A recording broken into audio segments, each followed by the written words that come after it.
How much does it cost to do a subject to deal? In this video, I'm going to talk about and show you exactly how much does it cost to do a subject to real estate investing deal, or what other people call creative real estate strategy. Now let's dive in. There's three costs in doing a subject to investing deal. And I've broken down the three categories. Category number one is what I call finding the deal. Okay. In category number one, there are costs associated with finding the deal, from marketing to driving and looking at the property, etc. But the majority of the cost comes from the marketing. Now, there are two ways to do marketing. There's paid marketing, and there's a lot of people online that talk about how to do paid marketing, and I love paid marketing as well. But I'm a big fan.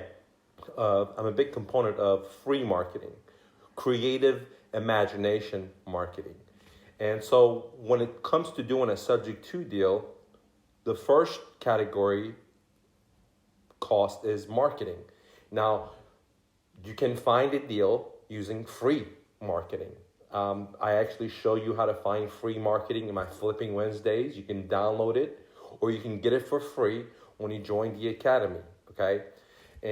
Or you can do paid marketing like bandit signs and Facebook ads and YouTube ads and sending yellow letters or driving for dollars, etc. But I personally like using free marketing. And when you join my academy, if you join my academy, I'll give you the Flipping Wednesdays for free, or you can download it for $1,000 and I'll show you how to find deals in your own backyard, okay? Now, that's category number one. The second category of the cost is what I call the closing cost of a subject to deal. Because when I do marketing and I find a motivated seller, I have to pay for the closing cost, usually. Not always. There are times when I negotiate where the seller pays me money to buy their home.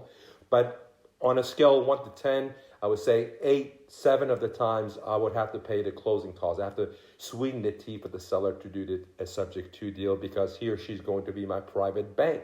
I don't have to get a loan. So there are closing costs associated with it. Now, closing costs will include some of these fees from having an attorney draw up the paperwork, or having a title company draw up the paperwork, okay?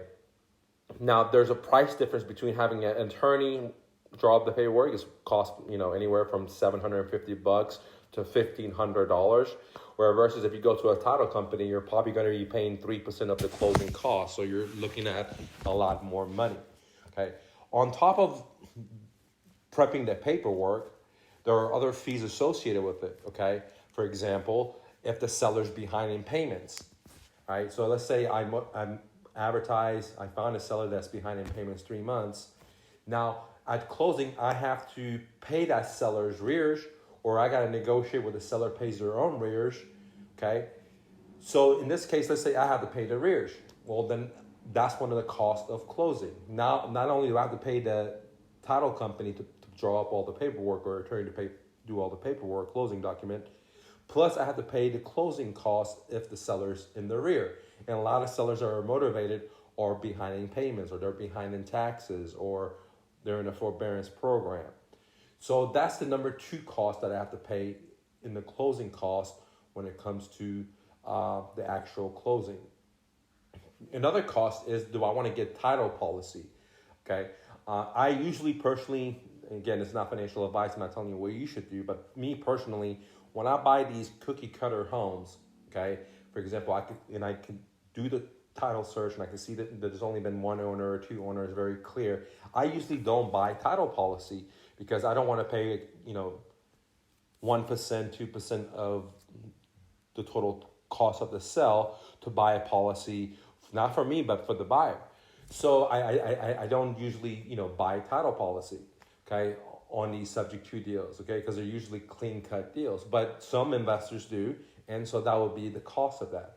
Okay, there are other closing costs like filing fees at the county clerk's office. If there's a notary and things of that nature. But the majority, some of the closing costs will be the actual prepping up of the paperwork, okay, where you can do it at a title company or you can do it at an attorney's office. Attorney's office cheaper. And then making the rears or paying the seller something, like you're going to give them $500 to move out, or you are going to pay for their move so they can move out, or you're going to pay their taxes in the rears, or I keep saying you, but I'm talking about the investor. Okay, so that's basically in a nutshell the closing cost. Okay, so now we talked about cost number one. The category number one is finding the deal. You can do it through paid or free. The category number two of cost is the closing cost. And we talked about title policy. We talked about making the arrears if they're behind in payments, if they're behind in taxes, etc. Now, the third cost of finding subject to deal depends on your exit strategy, but it's what I call maintenance. Okay, for example, if I do the marketing and I find a motivated deal and I close on the deal and my exit strategy is to be a landlord, then I'm gonna need maintenance costs because something will break, AC, plumbing, something will break. I'm gonna need costs to pay a realtor to put it on the market for me to find a renter. I'm gonna have to pay them some type of commission when they do find me the renter. I'm gonna have to pay property management. I'm gonna have to pay all these what I call holding fees. Even if there's a renter in there, or if there's not a renter in there, I'm still going to need some kind of capital for maintenance. Now, if my exit strategy was that, I'm just going to wholesale this deal out, then my maintenance cost is going to be very, very little, or if not zero, because what I do is at that time is I'm going to do the marketing to find a motivated seller. And then, I'm going to assign my paperwork to another investor. That investor is going to pay the closing cost, and maybe that investor is going to turn into a rental property. Then they're going to pay the maintenance cost. So, as a wholesaler, then if my exit strategy was the wholesaler, then I would only have to pay one of the three categories of costs. So the maintenance cost will highly be contingent on, the investor's exit strategy. If they're going to wholesale it, they're going to have less fees. If they're going to be a landlord, they're going to have more maintenance fees throughout the years. It might not be tomorrow when they close on the house, but throughout the years, etc. Okay, so to summarize it up, guys, there's basically three categories of subject to cost: acquisition of finding the deal, right? You can spend money, or you can do guerrilla marketing like I do and what I teach you, or you can spend money. I love doing that as well, and I teach you how to do that as well. Or you can do the second category would be the closing costs. That's like paying the seller's rears if there is any, paying their back taxes if there is, if the property needs rehab, repairs, etc. And then the exit strategy, what I call the maintenance. Okay, the maintenance cost. If you're going to be a landlord, if you're going to be subject to if you're going to owner finance it, you're going to buy the property, and you're going to create a new note, and you're going to owner finance it. Well, there's going to be different types of costs associated with the maintenance costs, okay? So in a nutshell, a subject to deal has three components of expense: finding the deal, closing the deal, and maintaining the deal. And depends on what type of investor you are, you may not have to deal with all three categories of pay, right? Now, there are a lot of people that say, hey, you can find subject to deals for free. And there are out there. There are sellers that will give you a house. They're not behind in payment, or they'll even give you some money. But it doesn't mean that you're not going to have any money, because you're still going to have money for the closing costs. You're still going to need money for the maintenance costs. Depends if you're going to be a buy and hold versus if you're going to be a wholesaler. Okay, so there are deals where, sometimes you can find a free home. But at the end of the day, when you tally up all the costs, it's really not a free home, because you might got it from free because you didn't have to do the marketing, right? You didn't have to spend a lot of money in marketing.